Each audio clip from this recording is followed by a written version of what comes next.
Et lui, il accélère et il les fait sortir de la roue un par un. C'est incroyable. Et quel phénomène! Il a 19 ans. Bonjour à tous et bienvenue sur Pole Position, votre rendez-vous consacré au cyclisme et à Paul Sexas. Et on est là pour vous avec Nathan. Salut Nathan. Bonjour Thibaut, bonjour à tous nos amoureux de vélo et surtout de Paul Sexas. Paul Sexas que nous retrouverons dans quelques jours à la Flèche Wallonne. Aujourd'hui, nous allons nous intéresser plus particulièrement à l'Amstel Gold Race que tu vas nous présenter dans quelques instants. Oui, tout à fait. Alors, aujourd'hui, on a quand même une grande preview Flèche Wallonne avec, comme tu l'as dit, le retour de Paul Sexas. Et voilà, on va en discuter, qu'est-ce qu'on attend de lui, etc. Mais aujourd'hui, on est sur de l'actu et notamment donc le débrief de l'Amstel Gold Race, la première des 3 grandes classiques ardennaises qui ne se disputent pourtant pas dans les Ardennes.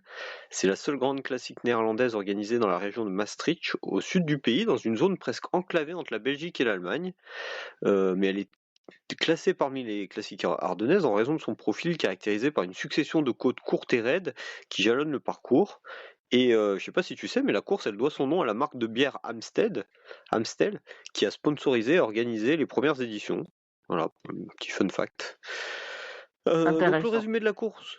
Aujourd'hui, on a une quarantaine de kilomètres de l'arrivée dans le Kreuzberg, sous l'impulsion de Grégoire, le peloton qui explose. Et dans la descente qui suit, il y a la chute de Vauquelin qui amène avec lui Jorgensen et Hartz.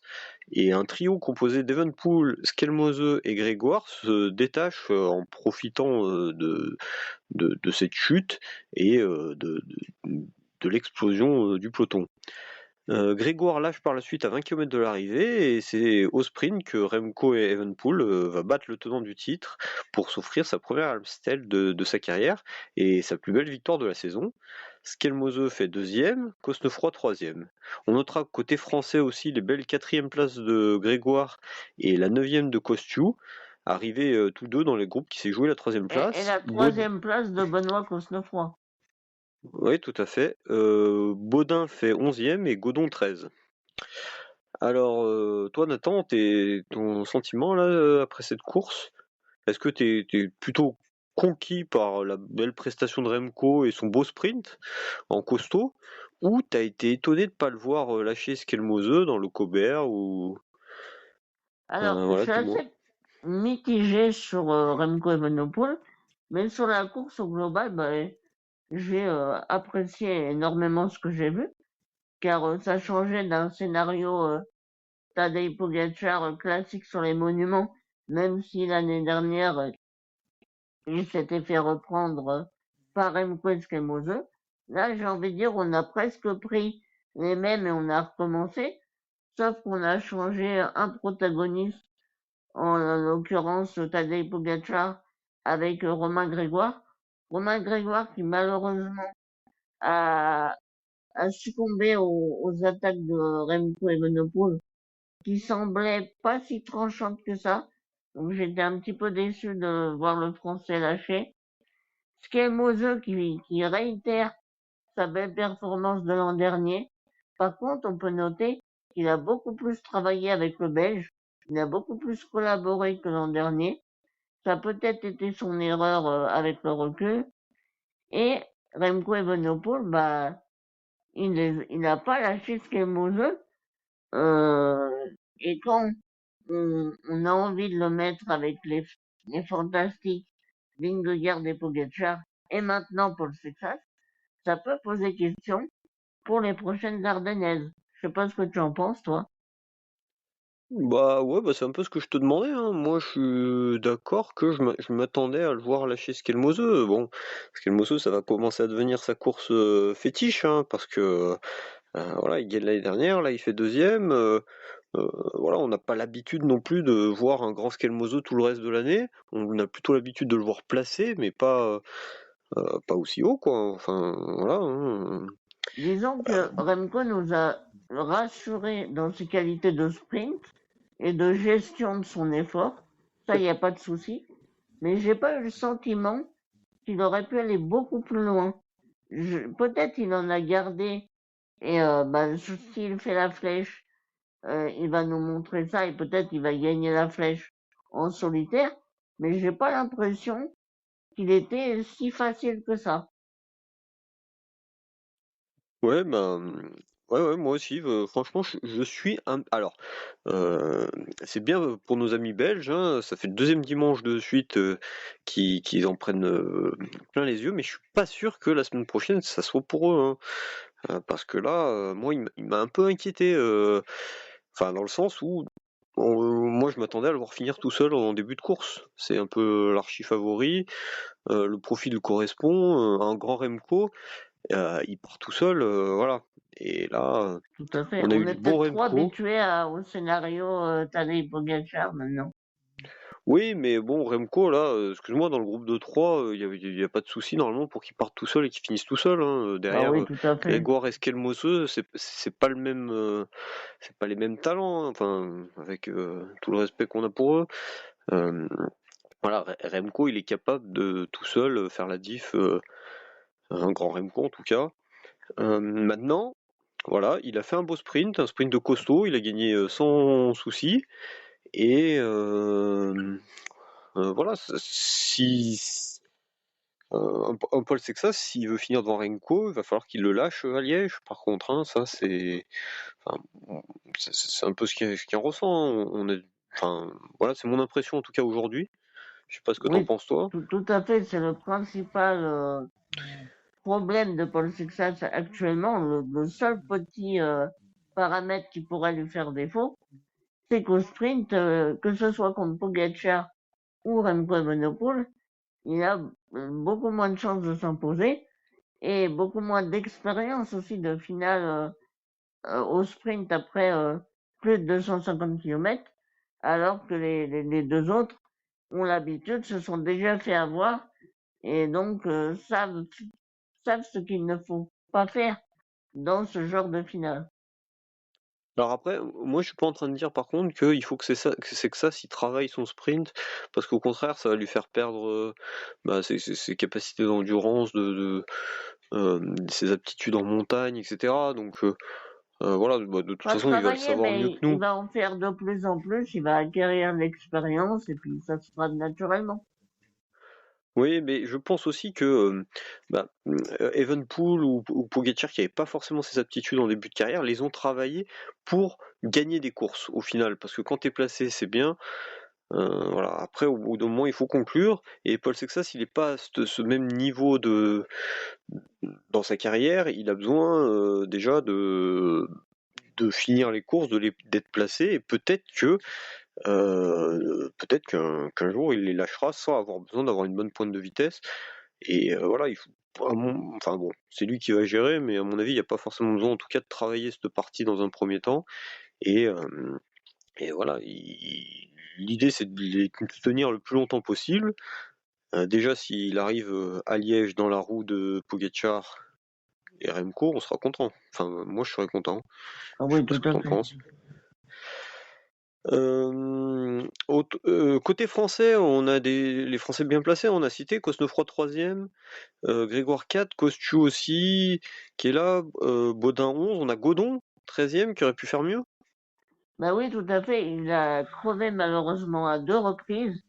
Et vu le scénario de la course où les groupes se sont finalement assez, comment dire, rattrapés, je pense qu'il aurait pu faire mieux. Et surtout Kevin Vauquelin, qui a chuté, qui est, comme tu l'as dit, emmené Skelmozo avec lui. Bah on ne peut pas, Jürgensen. oui, pardon, Jorgensen, on peut pas s'empêcher de s'imaginer que Kevin aurait pu suivre, pourquoi pas, Remco dans le final avec Skelmozo. Donc c'est assez dommage. Après, très belle performance de Benoît Costefroy, qui a énormément travaillé en tête de groupe pour essayer de revenir sur le groupe Remco. Malheureusement, avec sans succès.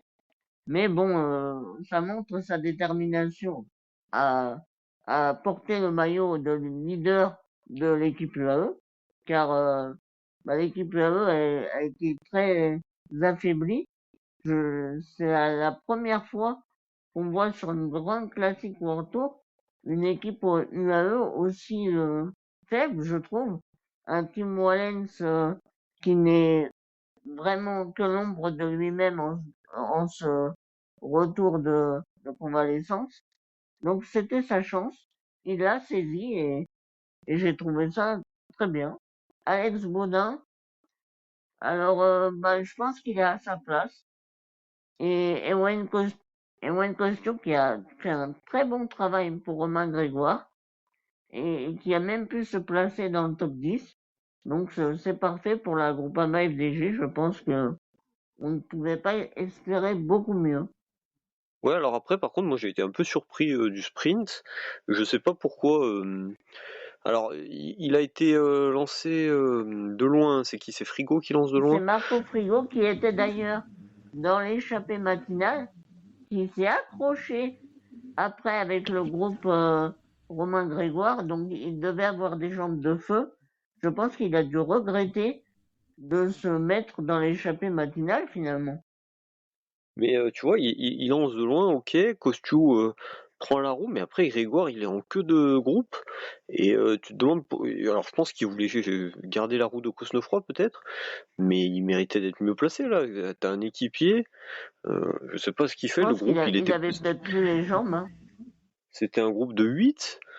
Bon, il a plus les jambes, mais il fait quatrième, à mon avis, il avait les jambes pour faire 3. Bon, c'est un peu dommage de passer à côté d'un podium, surtout pour Groupama FDJ qui, bon, va pas au mieux en ce moment, hein, mais enfin, toujours est-il que là, ils font une belle course, donc bon, c'est déjà ça. Mais c'est un peu dommage de passer à côté d'un Un petit podium peu World Tour. décevant, oui, je suis d'accord avec toi. Ouais, pas décevant, mais un peu dommage, parce qu'ils avaient les jambes pour, en tout cas. Hein, voilà. Surtout qu'ils étaient deux, quoi. Ouais, c'est ça. Euh, Ok, très bien.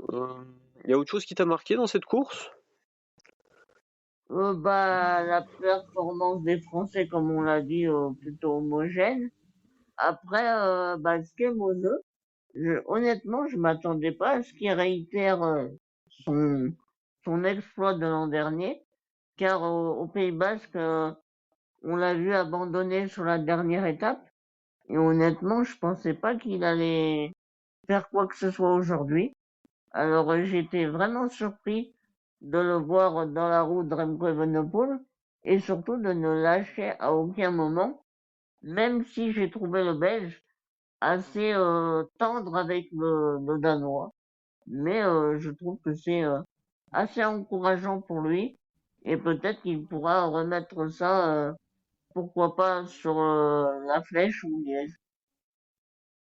Ok, et Vauclin, est-ce que tu penses que sa chute va l'handicaper pour la flèche? On l'a vu repartir très vite. Il a bien travaillé pour Godon par la suite. Voilà, qu'est-ce que t'en penses, toi, à 3 jours de la flèche? Oui, tout à fait. Ça peut paraître un petit peu inquiétant, mais comme tu l'as dit, Dorian Godon a fait 13e et c'est Kevin Vauquelin qui lui a lancé le sprint. Donc je pense que ça prouve qu'il a plutôt bien récupéré de sa chute, même si on sait, on dit toujours les chutes, c'est à 2, 3 jours après la chute qu'on voit les vrais dégâts. Alors prenons des pincettes, mais j'espère en tout cas que le Normand pourra être au maximum de ses capacités à la Flèche Wallonne. Eh ben, très bien, merci. On espère, hein, on espère pour nous, côté français, qu'il sera présent. Tout à Je te fait. propose de passer aux autres courses qui avaient lieu cette semaine. On a eu notamment la Flèche Brabançonne vendredi avec la victoire surprise du Danois Foldager de Anders Jayco. d'ailleurs, oui, tout à fait, un sprinter qui a lancé les sprints à l'époque pour Dylan Groenewegen et qui a très rarement sa carte personnelle et là qui a pu lever les bras. Ça fait toujours plaisir de voir de nouvelles têtes et qui a bénéficié du travail de Mauro Schmidt, son coéquipier, qui aurait qui aurait pu, pourquoi pas, gagner, mais ça fait plaisir de Schmidt, voir un nouveau. Schmidt d'ailleurs qui est placé aujourd'hui, hein, il finit 6e Oui, tout à fait, dans le groupe sur Amstel. Grégoire. Ouais. Et donc il s'impose devant Quinten Hermans, et c'est marrant, on a les 3e et 4e d'aujourd'hui, Cosnefroy qui fait 3, Grégoire qui fait 4. On les a vus tous les deux, d'ailleurs vendredi aussi, bien animer la course. Est-ce que c'est pas un peu dommage côté français, puisqu'on les a vus faire beaucoup d'efforts, en avoir un peu moins sur la fin? Qu'est-ce que t'en Bah, penses? sur la flèche Brabançonne, comme tu l'as dit, ils étaient dans un petit groupe de 7. Ils se sont fait reprendre à environ 2 kilomètres de l'arrivée. Et pourtant, ils font, comme tu l'as dit, 3 et 4. Donc ça montre qu'ils avaient les meilleures jambes du peloton. Donc ça laisse un petit goût amer et on se dit que bah ils ont peut-être manqué leur coup sur cette course. Yes, et à noter qu'on a eu aussi une belle attaque de Burgodeau, assez impressionnant dans le dernier kilomètre, Oui, mais tout à peut-être fait. parti un peu loin ou un peu juste, mais il était pas loin d'avoir une belle victoire à son actif. Je te propose maintenant de passer aux autres courses qu'il y avait hier et avant-hier. On avait la classique Besançon-Doubs, vendredi aussi, victoire de Gégat devant Riccitello et Bissio. Et le Tour du Jura, on retrouve les 3 mêmes hommes, mais dans un ordre différent. C'est les 2 décathlons CMA CGM en premier, Riccitello fait 1, Bissio 2 et Gégat fait 3. Bon retour de Gégat pour ses premières courses de la saison. Tout à fait. Lui qui avait chuté, qui s'était blessé après le Tour de France, c'est vrai qu'on ne l'avait plus vu. Et donc ça fait plaisir de le voir revenir. Il a même cité dans une déclaration qu'avant son retour, il se faisait lâcher par des cyclos. Donc ça montre qu'il n'était pas forcément en confiance. Donc c'est très rassurant de le voir confirmer en ce début de saison pour les échéances à venir. Et on espère que l'année prochaine, ça sera avec et- enfin, les 2 hommes qui ont partagé les podiums hier et avant-hier seront ses coéquipiers, puisqu'on a parlé qu'il y avait des rumeurs de le voir côté Décathlon en 2027. Oui, tout à fait. Euh, D'ailleurs, on avait fait un épisode sur les recrues de Decathlon CMA CGM pour 2027. Si vous voulez aller le voir, il est disponible dans notre page. et avant de passer à la preview sur la Flèche Wallonne, est-ce que tu veux nous dire un mot sur les courses féminines? Donc pour rappel, on a eu la victoire de la française de FDJ United Suez, Célia Gerry sur la Flèche Brabançonne, et sur l'Amstel féminin, c'est l'Espagnole Paula Blasi de UAE qui a créé la surprise devant New Adoma et Vollering. Oui, tout à fait. Je voulais revenir particulièrement sur Célia Géry, qui fait un excellent début de saison sur route, mais surtout qui est championne de France cette année de cyclocross, qui a fait un hiver totalement extraordinaire car elle sortait des juniors. Elle a battu notamment Amandine Fouquenet, comme je le disais, au championnat de France. Et là, de la voir régler au sprint des Misha Bredowald, etc., ça montre que chez FDJ, on ne s'est pas trompé en la recrutant. Et ça fait vraiment plaisir de voir des Françaises au niveau de nos jeunes Français, comme Paul Sexat, j'ai envie de dire, elle a 20 ans. Donc ça fait un petit peu un miroir féminin-masculin. Et à noter aussi qu'elle a 2 jours plus tard, elle a confirmé au Grand Prix de Chambéry en remportant la victoire devant Erika Magnaldi, l'italienne. Donc ça montre que c'était pas un coup de chance et que la française est réellement en forme. Et bah super, on lui souhaite plein de bonnes choses pour les prochaines années. Ça fait plaisir, le cyclisme français, hommes et femmes se porte à merveille. Tout à fait. Je te propose qu'on passe du coup à la preview Flèche Wallonne, mercredi, avec pas mal de Français dans la start list Et et Paul Sexat. évidemment Paul Sexas, et il n'y a pas grand monde d'autres. Est-ce que, alors, on n'a pas encore tous les partants maintenant, donc je suis sur Pro Cycling Stat là pour voir la start list préliminaire, et aujourd'hui en favori, il n'y en a pas 50, Je sais pas ce que t'en penses. Je peux te citer les gars qui participent et puis on fait le point un peu après, rapidement. On a par exemple Hugo Houle, Péo Bilbao, Lenny Martinez, Alex Baudin, Paul Sexas, Aurélien Paré-Peintre, Kostiou, Grégoire, Vauclin, Katowski, Laurence, Godon, Ciccone, Skelmose, Lenny Nick, Martinez, oui je l'ai dit, Nick Schulz, Ivan Romeo, Ute Brooks, Dan Felipe Martinez, Remco Evenepoel, Remco Evenepoel quand même. Alors Remco Evenepoel, il a dit une déclaration où il annoncerait demain officiellement. Hein. Bon, moi en tout cas, oui, tout à ProCycling fait. Stats le liste aujourd'hui. Van Wilder, Van Sevenant, pardon. Le Valentin Paré-Peintre aussi, Mauro Schmidt, Van Dramé, Covey, Isaguirre, Tim Willems, Cosnefroy, Scaroni, Champoussin, Ulissi, Tobias Allan Johansson, Alaphilippe, Mark Hirschi, Quinten Hermans, Dylan Tuns.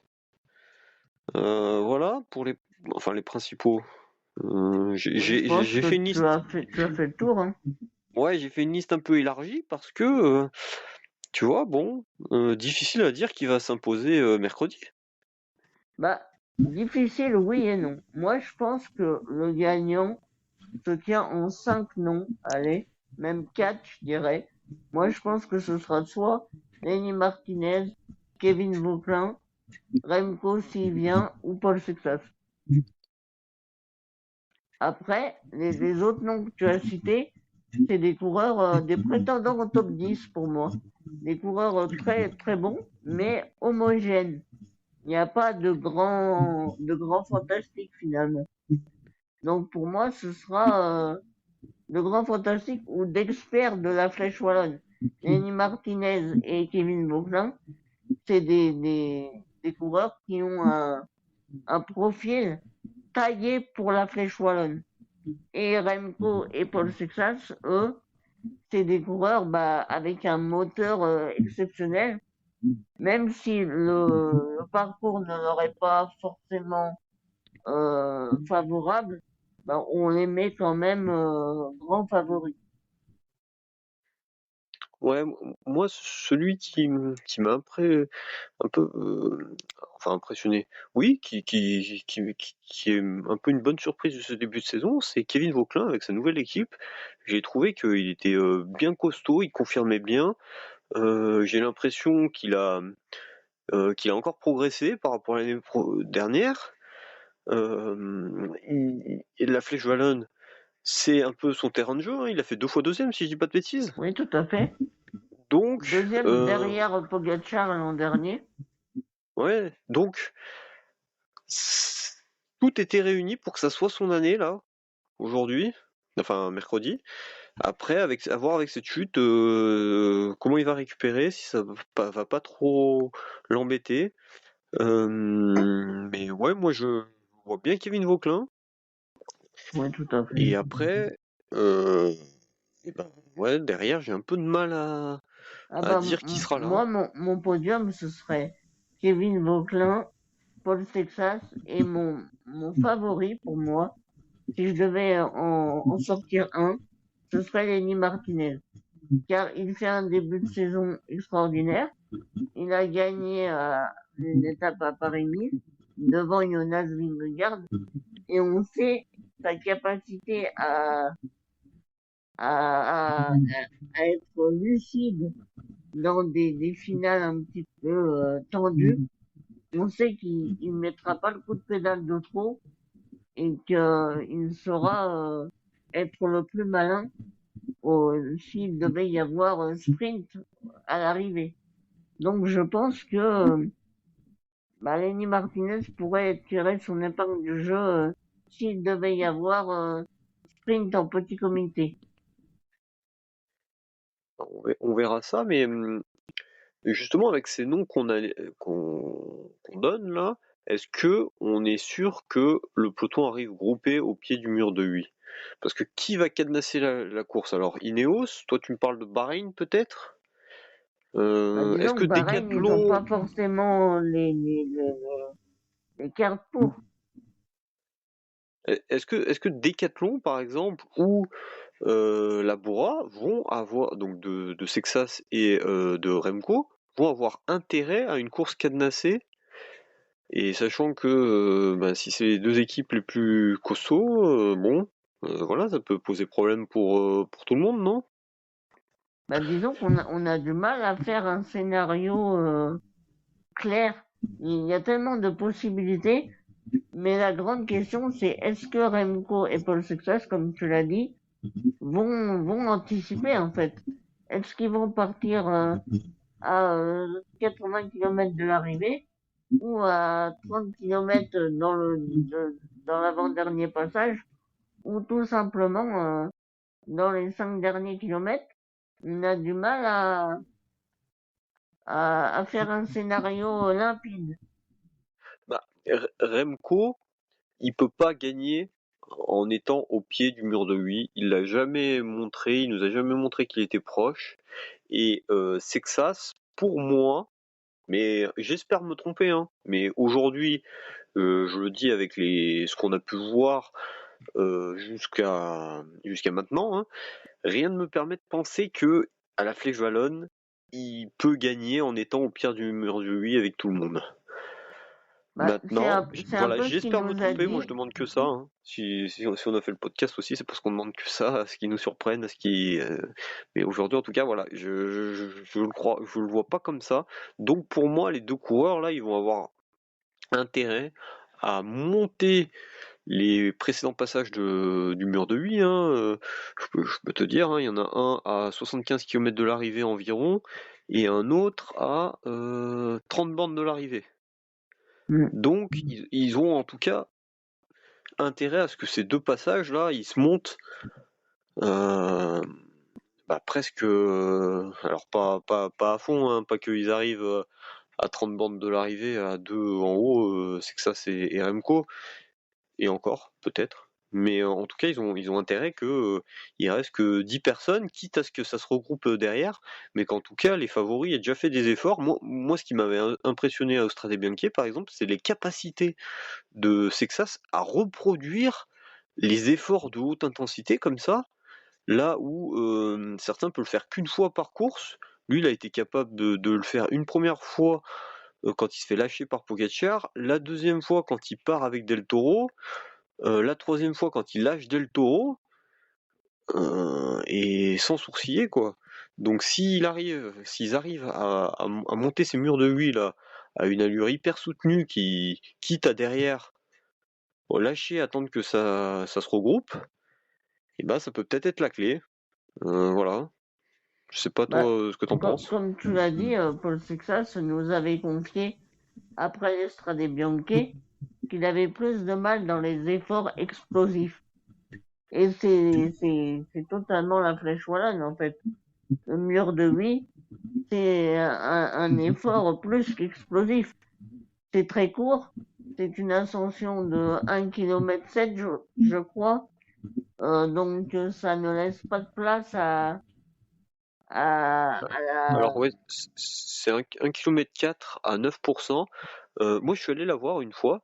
C'était l'année 2022, quand il y avait eu, à cause des élections, ils avaient décalé Paris-Roubaix et l'Amstel pour pas que Paris-Roubaix tombe le jour de l'élection présidentielle en France. D'accord. Et du coup, on était allé voir Paris-Roubaix et on avait enchaîné avec le mercredi la Flèche Wallonne. On s'était mis dans le mur de Huy, là, les deux petits virages les plus pentus. Et donc ça a une moyenne de 9%, mais il y a deux virages au milieu où on est à plus de 15%. Donc c'est hyper pentu quoi. Voilà, donc c'est hyper explosif, oui, et effectivement, je suis pas sûr que ça corresponde à ses capacités, hein. Après, comme tu l'as dit, si ils arrivent à s'extirper à pourquoi pas 30 km de l'arrivée, peut-être que ça serait leur salut. Après, le problème c'est que si Kevin Vauquelin ou Lenny Martinez ou pourquoi pas un Skelmose arrivent à s'agripper à eux, est-ce qu'ils auront, ces coureurs-là, l'intérêt de collaborer avec SAS et Remco? Je suis pas sûr. Même si les deux sont des spécialistes du contre-la-montre, ben, je pense qu'ils vont se cramer à rouler, à se relayer pour éviter que le peloton ne revienne. Et après, Kevin Vauquelin ou Lenny Martinez pourraient facilement les, les faire exploser dans la dernière ascension du mur de 8. Ouais, alors après, moi, dans le scénario que je te proposais, si t'as Skelmozo et Vauquelin qui tiennent et qui ne roulent pas, derrière, tu t'insistes pas, mais tu leur as fait déjà faire un effort de haute intensité, et dans le mur de 8 final, toi, la répétition, enfin, Paul Sexas, la répétition, il semble la gérer hyper bien, donc on peut espérer en tout cas que ça lui soit favorable, ce premier effort, pour la montée finale. Oui, ben, on verra ça mercredi, mais ça pourrait être un scénario tout à fait plausible. Est-ce que toi, tu vois, maintenant, un scénario plus classique de ce qu'on a habituellement là, sur la Flèche Wallonne, où tu as le peloton qui arrive regroupé, où on a plutôt des seconds couteaux qui attaquent à une trentaine de kilomètres de l'arrivée, et que au final ça se regroupe tout. Est-ce que tu vois Sexas qui peut gagner quand même dans ce dernier kilomètre et demi à 9%? Disons que sur le papier, comme toi, je répondrais non. Cependant, comme on cesse de le répéter, Paul Sexas, il nous surprend à chaque fois. Et je me dis que si il a axé sa programmation de course du calendrier sur les Ardennaises, je me dis que c'est pas pour rien. Donc si il s'aligne sur la course, c'est qu'il doit quand même avoir des ambitions, c'est qu'il a dû quand même venir sur la course plusieurs fois avant pour comment dire voir le parcours. Donc je pense qu'il a des ambitions et qu'il pourrait, pourquoi pas, tenir dans le mur de 8 grâce à ses jambes qui semblent être presque au niveau de Tadej Pogacar. Donc je pense que Paul Sexas est favori à toutes les courses auxquelles il entreprend de participer. Alors, je te rejoins, ça c'est un vrai argument, c'est que cette année, là, les courses sur lesquelles il s'est mise, il a performé. Les Strade Bianche, moi non plus, je m'y attendais pas. Moi je me disais, je comprends pas pourquoi il s'aligne à cette course, c'est dangereux, je le voyais pas performer, et il nous a bluffé. Donc là, je te rejoins, il s'est aligné là, c'est peut-être que il sait ce qu'il fait, il sait où il met les pieds, et comme on l'a dit, il n'y a pas un hyper grand favori qui se détache. Euh, voilà, donc bon, c'est ouvert, et pourquoi pas la plus belle victoire de, de son jeune palmarès, hein, ça serait beau, hein. Disons qu'on n'a pas de grands favoris, mais je pense qu'on a le top 5. En tout cas, ça me surprendrait beaucoup que les noms qu'on a cités ne soient pas dans le top 5. Mm, mm. Ouais, mais après, tu vois, il y a quand même des bons punchers, hein. Mark Hirschi, par exemple. Ouais, mais c'est comme Cosnefroy, tu les vois Julien pas? Alaphilippe, ils ont du mal à retrouver leur meilleur niveau. Benoît Cosnefroy, oui, pourquoi pas, mais après son équipe UAE est assez affaiblie, donc je pense qu'il n'aura pas beaucoup de soutien. Cosnefroy a déjà fait deuxième, hein, si je dis pas de bêtises, c'était l'année où Hirschi gagne, hein, de mémoire, hein, je suis pas allé vérifier. Euh, Je te crois. voilà. Et sinon, en puncher, non, mais on a fait le tour, hein. Christian Scaroni, on Peut-être pourrait le gagné. citer. Ouais, mais alors son début de saison, moi je suis un peu déçu de Scaroni, hein. son début de saison est tout à fait exceptionnel. Sauf que là, il commence à payer le fait qu'il se soit aligné à toutes les courses de février à mars. Enfin oui, toi tu parles de son début de saison de février, mais là où ça compte là depuis mars, c'est un peu compliqué, hein. Ah oui, il paye un Le peu Pays les Basque, il frais est passé totalement à de côté. février. Les classiques ardéchoises, là, il m'a pas fait grande impression, hein. On se rappelle, l'année passée, il fait 4e à la lutte avec Sexas. Là, Sexas lui a mis la misère cette année et il n'a pas existé sur la Faune Ardèche classique. Oui, Non, tout à fait. moi, je suis hyper déçu par rapport à ce qu'il nous avait montré, notamment la fin de l'année dernière, là. Je pense qu'il sera bah, pour un top 10, mais il ne pourra pas espérer beaucoup mieux. Ok, bon, très bien. Eh ben, on verra. Je voulais voir un peu par curiosité les sites de Paris, mais ils n'ont pas ouvert. Enfin, j'en ai pas trouvé avec les codes d'ouvert, juste pour voir qui y mettait. Je pense que ça partirait quand même sur Vauclin en favori, hein. Encore une fois. Mais ils ont tendance aussi à mettre Paul Sexas assez bas. Alors pourquoi pas mettre Paul Sexas en favori? Assez bas, c'est-à-dire avec une cote faible, ou tu veux dire il le voit pas gagner, enfin avec une Oui, cote. une cote faible. Ok, donc en favori quoi. Oui, Ok, ça marche. Et ben on verra ça. Pour rappel, il y a aussi le Tour des Alpes qui commence cette semaine, hein, oui, tout qui va à être fait. intéressant. Avec notamment Tom Pitcock qui s'aligne sur cette course, qui a voulu, après sa chute au Tour de Catalogne, a voulu reprendre sur une course d'une semaine plutôt montagneuse. Et il sera pas sur la Flèche Wallonne du coup, mais il sera bien à Liège-Bastogne-Liège. Est-ce qu'il pourra jouer la lutte avec les meilleurs après avoir enduré une semaine dans les Alpes autrichiennes? C'est une question qu'on peut se poser. Et ben on verra ça, on suivra ça avec attention, mais bon, priorité Paul Sexas évidemment, et sa Flèche Wallonne mercredi. On fera un podcast d'ailleurs mercredi, donc n'hésitez pas à vous abonner et à écouter le débrief de cette Flèche Wallonne. Concernant l'actu, j'avais aussi, je sais pas si tu as vu, hein, la déclaration de Christian Prudhomme, donc c'était la semaine dernière, euh, qui déclare au micro des RMC: je crois que quelles que soient les attaques, Paul Sexas ne sera pas distancé dans la Redoute ou dans la Roche au Faucon. Quand on l'interrogeait sur Liège-Bastogne-Liège et la performance de Sexas par rapport à Pogacar. Toi, t'en penses quoi, toi, de ce déclat? Alors je pense que Christian Prudhomme est un grand monsieur du cyclisme et qu'il doit quand même savoir ce qu'il dit. Après peut-être que il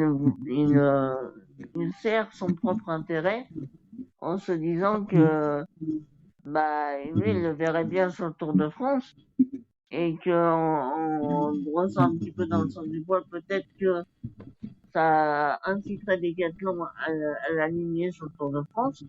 Mais je pense aussi que moi, mon avis personnel, c'est que Paul Sexas ne sera pas lâché par Pogacar dans la Redoute. Par contre, sur la relance à la Roche-sur-Faucon, là, j'ai plus de doutes. Et je pense que Pogacar fera la différence à cet endroit.